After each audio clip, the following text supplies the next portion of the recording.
সংস্কাৰ গ্ৰহণ কৰিব। ইতিমধ্যে আমি গোৱালপাৰা জিলা কেইবাবছৰ ধৰি বিগত কেইবাবছৰ ধৰি ৩-৪ বছৰ ধৰি আমি দেখা পাই আছোঁ যে গোৱালপাৰা জিলাখনত এই যি তীৰ খেল, সেই তীৰ খেলটো অতিকৈ বৃদ্ধি পাই আছে, কাঠফুলাৰ দৰে বৃদ্ধি পাই আছে।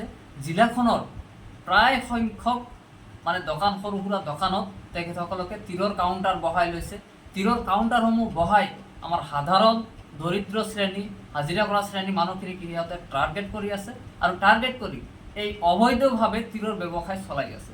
আৰু এই তীৰৰ ব্যৱসায় গোৱালপাৰা জিলাখনত কোনে চলাই আছে, কেনেকৈ চলাই আছে আৰু কাৰ ছত্ৰছায়াত চলাই আছে, এতিয়ালৈকে আমি গোৱালপাৰা জিলা প্ৰশাসনৰ জৰিয়তে দেখা পোৱা নাই যে এজন তীৰ ব্যৱসায়ী, এজন কাউণ্টাৰক তেখেতসকলকে এৰেষ্ট কৰিলে। কিন্তু সেই একে সময়তে আমাৰ মুখ্যমন্ত্ৰী ডক্টৰ হিমন্ত বিশ্ব শৰ্মা ডাঙৰীয়াই তীৰ খেলটো নিষেধাজ্ঞা জাৰি কৰিছে আৰু জিলা প্ৰশাসনক তেখেতসকলকে কটকটীয়াকৈ এখন নিৰ্দেশ প্ৰদান কৰিছে, য'তেই তীৰ খেলা, য'তেই জুৱা খেলা আৰম্ভ হয় ত'তেই তেখেতসকলকে সেইটো কি কৰিব লাগে, নিষ্পত্তি কৰিব লাগে। কিন্তু আমি দেখা পোৱা নাই যে গোৱালপাৰা জিলাৰ কোনো এটা আৰক্ষী বিষয়াই, কোনো এটা প্ৰশাসনিক বিষয়াই তেনেকুৱা পদক্ষেপ গ্ৰহণ কৰিছে।